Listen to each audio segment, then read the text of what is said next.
নমস্কার, রাইজিং বাংলার পর্দায় আপনাদের সকলকে স্বাগত। আপনারা দেখছেন নটার প্রাইম টাইম, আর আপনাদের সঙ্গে রয়েছি আমি মধুপ্রিয়া। শুরুতেই চোখ রাখবো হেডলাইন্সের দিকে। ঝাড়খণ্ডের গুরুজি আর নেই, শ্রদ্ধা জানালেন রাষ্ট্রপতি ও প্রধানমন্ত্রী সহ অন্যান্য নেতৃবৃন্দরা। আন্তর্জাতিক সাইবার জালিয়াতি চক্র ফাঁস, দিল্লি থেকে নাইজেরিয়ায় 3 নাগরিক গ্রেপ্তার। ভরসা কলার ভেলা, বানভাসী ঘাটালে স্ত্রীর শেষ যাত্রা প্রাক্তন কাউন্সিলরের। বর্ধমানে বাস দুর্ঘটনায় মৃত 1, আহত অন্তত 32 জন। মালদা স্টেশনে ব্রাউন সুগার সহ গ্রেফতার 1 যুবক, বাজার মূল্য প্রায় 2 কোটি। তৃণমূলের তমলুকে ফের রদবদল, 2 মাসের মাথায় সরানো হলো জেলা চেয়ারম্যানকে।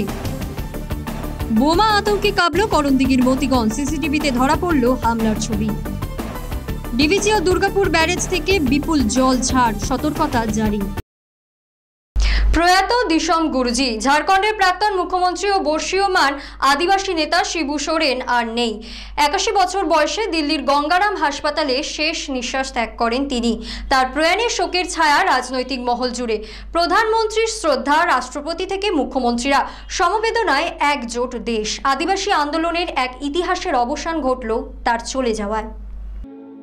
প্রবীণ আদিবাসী নেতা ও ঝাড়খণ্ডের প্রাক্তন মুখ্যমন্ত্রী শিবু সোরেন 4 আগস্ট সকালে দিল্লির গঙ্গারাম হাসপাতালে মৃত্যুবরণ করেন। বয়স হয়েছিল 81 বছর। দীর্ঘদিন ধরে কিডনির সমস্যায় ভুগছিলেন তিনি। ঝাড়খণ্ডের মুখ্যমন্ত্রী ও পুত্র হেমন্ত সোরেন তার প্রয়াণের খবর নিশ্চিত করে গভীর রাতে শোক প্রকাশ করেন। প্রধানমন্ত্রী নরেন্দ্র মোদী হাসপাতালে গিয়ে তাকে শেষ শ্রদ্ধা জানান ও পরিবারের প্রতি সমবেদনা জানান। রাষ্ট্রপতি দ্রৌপদী মুর্মু, মমতা বন্দ্যোপাধ্যায়, অমিত শাহ, নির্মলা সীতারাম সহ বহু বিশিষ্ট নেতা শোক প্রকাশ করেন। দিশম গুরুজি নামে পরিচিত শিবু সোরেন 3 বার মুখ্যমন্ত্রী, 8 বার সংসদ সদস্য ছিলেন। আদিবাসী অধিকার আন্দোলনে তার অবদান ছিল ঐতিহাসিক।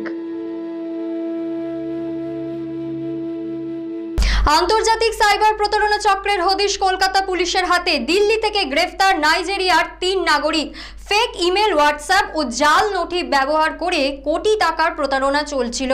হু ও অ্যাবট ফার্মাকিউটিক্যাল ইউকের নাম করে উদ্ধার একাধিক মোবাইল, ল্যাপটপ ও নথিপত্র। আন্তর্জাতিক সাইবার প্রতারণা চক্রের পর্দাফাশ করল কলকাতা পুলিশের সাইবার শাখা।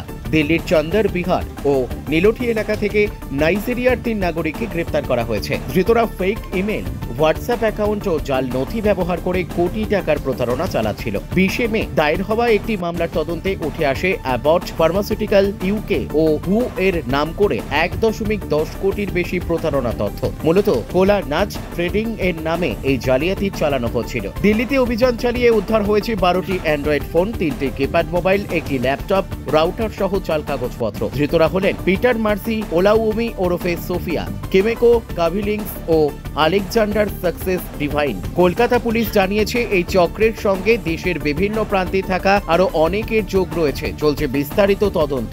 ভরসা একমাত্র কলার ভেলা, ঘাটালের বানভাসী এলাকায় স্ত্রীর শেষ যাত্রা সম্পন্ন করলেন প্রাক্তন কাউন্সিলর। জলমগ্ন রাস্তায় কলার ভেলায় চাপিয়ে শ্মশানে নিয়ে যাওয়া হলো মৃতদেহ। ভাইরাল সেই হৃদয় বিদারক দৃশ্য ঘিরে ছড়ালো চাঞ্চল্য। উঠছে নানা প্রশ্ন।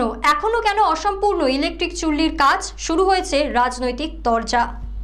ঘাটালে ভেলায় চাপিয়ে শ্মশানে নিয়ে যাওয়া হলো মৃতদেহ। ঘটনাটি ঘটেছে ঘাটাল পুরসভার 9 নম্বর ওয়ার্ডে। রবিবার রাতে মৃত্যু হয় প্রয়াত কাউন্সিলর কানহাইয়া লাল চৌধুরীর স্ত্রী মনসা চৌধুরীর। বানভাসী এলাকায় জলমগ্ন রাস্তায় দেহ নিয়ে যাওয়া হয় কলার ভেলায় করে। ভাইরাল হয় সেই করুণ দৃশ্য। এই ছবি ঘিরে রাজ্যের শাসক দলের বিরুদ্ধে তোপ দেখেছে বিজেপি বিধায়ক শীতল কপাট। বড়ও শান্তি নেই। আজকে আমরা সেই যে জিনিসটা দেখলাম, দাহ করার জন্য কলা গাছের ভেলা করে নদীতে ভাসিয়ে নিয়ে যাওয়া হচ্ছে। একজন চেয়ারম্যানের স্ত্রীকে যদি দাহ না করা যায়, এটা আমাদের কাছে খুব লজ্জার বিষয়। এই ঘাটালের চেয়ারম্যান অপদার্থ, অযোগ্য, কাটমানিখোর, ঘুষখোর, লুট করার জন্য চেয়ারম্যান হয়েছে। ঘাটাল পৌরসভাকে সিন্ডিকেট বানিয়েছে। পাল্টা জবাবে তৃণমূলের ঘাটাল সাংগঠনিক জেলার সভাপতি অজিত মাইতির দাবি, এটা স্থানীয় রীতি অনুযায়ী হয়েছে। ওয়ার্ডে ভদ্রমহিলা বয়সজনিত কারণে স্বাভাবিকভাবে মৃত্যু হয়েছে। ওখানে নৌকো দেয়া আছে, যতটুকু জল আছে সেই ততটুকু জলের জন্যই নৌকো দেয়া আছে।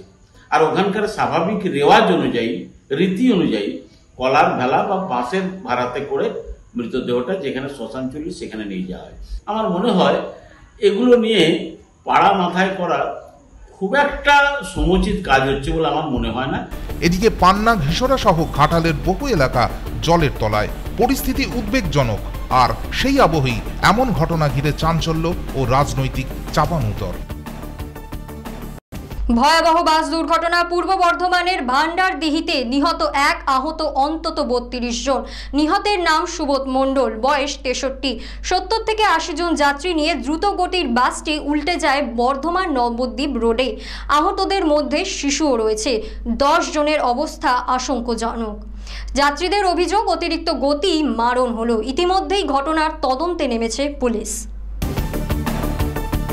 সোমবার পূর্ব বর্ধমানের ভান্ডারডিহি এলাকায় ভয়াবহ বাস দুর্ঘটনায় মৃত্যু হল সুবোধ মণ্ডলের, বয়স 63 বছর। নিহত ব্যক্তি নাথঘাট গ্রাম পঞ্চায়েতের নিমার গ্রামের বাসিন্দা। জানা গিয়েছে, স্ত্রী সুলেখা মণ্ডলকে নিয়ে বর্ধমানে ডাক্তার দেখাতে এসে ফেরার পথে দুর্ঘটনার কবলে পড়েন তারা।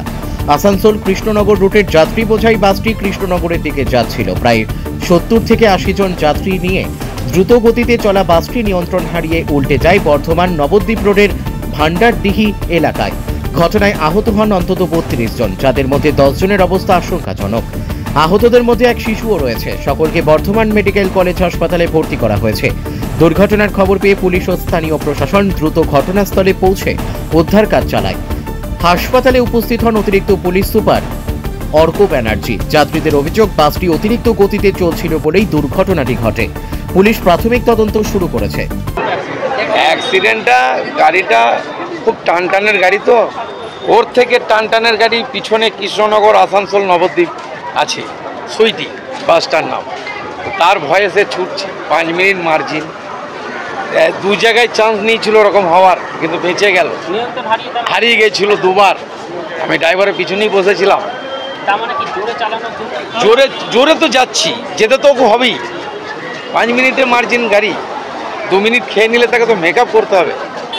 ছুটছিল, লং সাইডে গাড়ি একটা ঢুকছে, সেবি বাঁয়ে নিতে পারলো না। এবার এ যেটুকু নিল, কারেন্টের পোলটাকে উড়িয়ে দিল।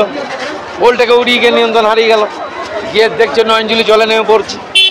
এবার গাড়িটা মায়ে কেটে দিল। তখন কালভার্টের ওপরে আড়াআড়ি শুয়ে গেল, দুদিকে জ্যাম হয়ে পাল্টি, পুরা পাল্টি। আমরা প্রাথমিক তদন্ত চলছে। আমরা যত তাড়াতাড়ি সম্ভব যারা আহত ছিল তাদেরকে আমরা বর্ধমান মেডিকেল কলেজে পাঠানোর ব্যবস্থা করেছি। আমরা প্রাথমিক তদন্ত শেষ হওয়ার পর আমরা ডিটেলসগুলো ব্রিফ করতে পারবো। মালদা টাউন স্টেশনে ব্রাউন সুগার সহ গ্রেফতার এক যুবক। উদ্ধার হওয়া মাদকের মূল্য প্রায় 2 কোটি টাকা। কালিয়াচক থেকে কোচবিহারে পাচারের ছক বানচাল করল জিআরপি পুলিশ। ধৃত যুবককে সোমবার আদালতে তুলে 7 দিনের পুলিশি হেফাজতের আবেদন করা হয়েছে।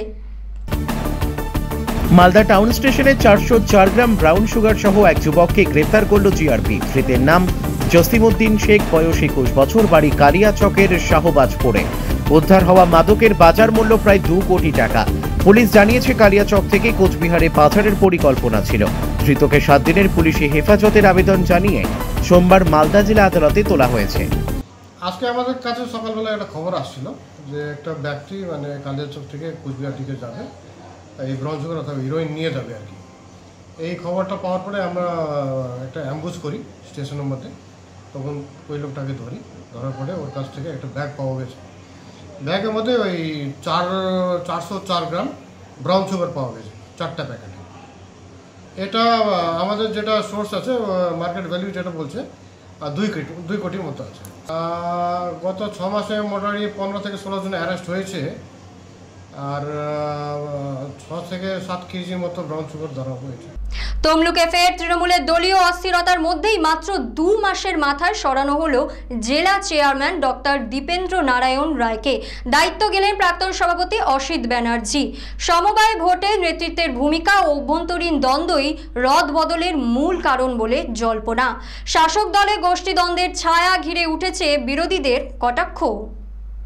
মাত্র 2 মাস আগে তৃণমূলের রাজ্য জুড়ে সাংগঠনিক রদবদলের পর ফের তমলুক সাংগঠনিক জেলার চেয়ারম্যান পদে পরিবর্তন। সরিয়ে দেওয়া হলো তমলুক পৌরসভার চেয়ারম্যান ডক্টর দীপেন্দ্র নারায়ণ রায়কে। তার জায়গায় দায়িত্ব পেলেন প্রাক্তন জেলা সভাপতি অসিত ব্যানার্জি। সূত্রের খবর, সম্প্রতি তমলুক ও নন্দীগ্রামের বিভিন্ন সমবায় ভোটে নেতৃত্বের ভূমিকা নিয়ে দলের অন্দরে অসন্তোষ তৈরি হয়। তমলুক টাউন ক্রেডিট সোসাইটির ভোট ঘিরে বিধায়ক চঞ্চল খাড়ার সঙ্গে দীপেন্দ্র রায়ের প্রকাশ্য বিরোধ দলের অস্বস্তির কারণ হয়ে দাঁড়ায়। এই গোষ্ঠীদ্বন্দ্ব ও সাংগঠনিক অস্থিরতার জেরেই তাকে সরানো হয়েছে বলে ধারণা রাজনৈতিক মহলের। বিজেপির কটাক্ষ, উচ্চ নেতৃত্বকে টাকা না পৌঁছানো এবং শহরের নেতৃত্বের সঙ্গে সংঘাতের জেরেই সরানো হয়েছে তাকে। দেখুন, তৃণমূল কাকে আনবে, কাকে বসাবে, চেয়ারম্যান করবেন, কাকে রাষ্ট্রপতি করবেন, ব্যাপারটা ওনাদের।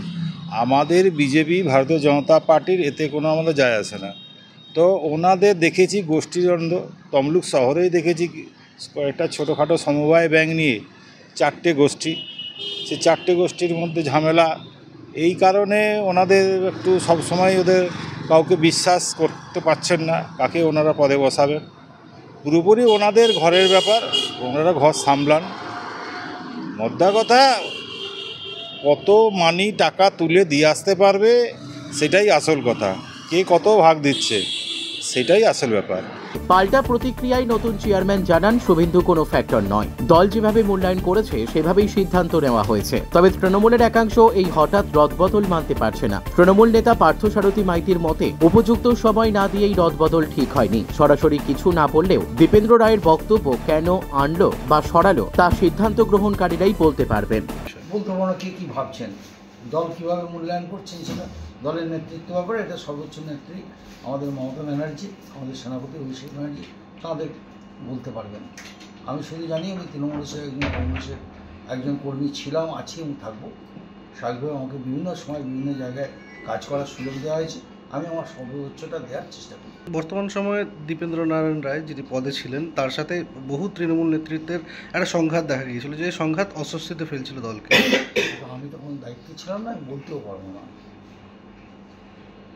আমি মনে করি সবাইকেই প্রয়োজন আছে দল, কাউকে বাদ দিয়েই দল চালাতে হবে। রাতের অন্ধকারে পর পর দুটি বোমা বিস্ফোরণে চাঞ্চল্য করণদিঘির মতিগঞ্জ এলাকায়। লক্ষ্য ছিল এক মাছ ব্যবসায়ীর বাড়ি।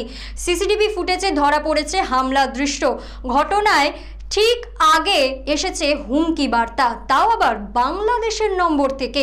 ঘটনায় আতঙ্কে গ্রামবাসীরা, তদন্তে নেমেছে করণদিঘি থানার পুলিশ।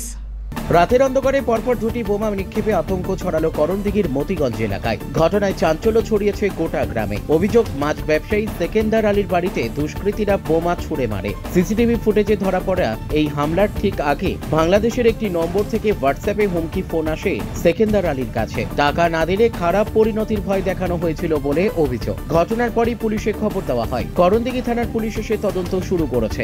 এলাকাবাসীর দাবি, হামলাকারীদের দ্রুত গ্রেপ্তার করে দৃষ্টান্তমূলক শাস্তির ব্যবস্থা নেওয়া হোক। আমি যেখানে যাচ্ছি সেখানে ওরা আমাকে সব দেখা পাচ্ছে যে আমি কোথায় যাচ্ছি না যাচ্ছি, কোথায় ঘুরছি। ওরা খবর রাখছে এগুলো। আমাকে বলছিল যে লাস্টে পরে আমার যে কথা হলো টাকা না দিই, তা আমাকে বলছিল তোকে আর ফোন করবো না, তোকে এখন গুলি মারবো। আজকে মারছে 2:45 রাতে, 1:45। কটা? 2টা। এর আগেও মারছে 2টা।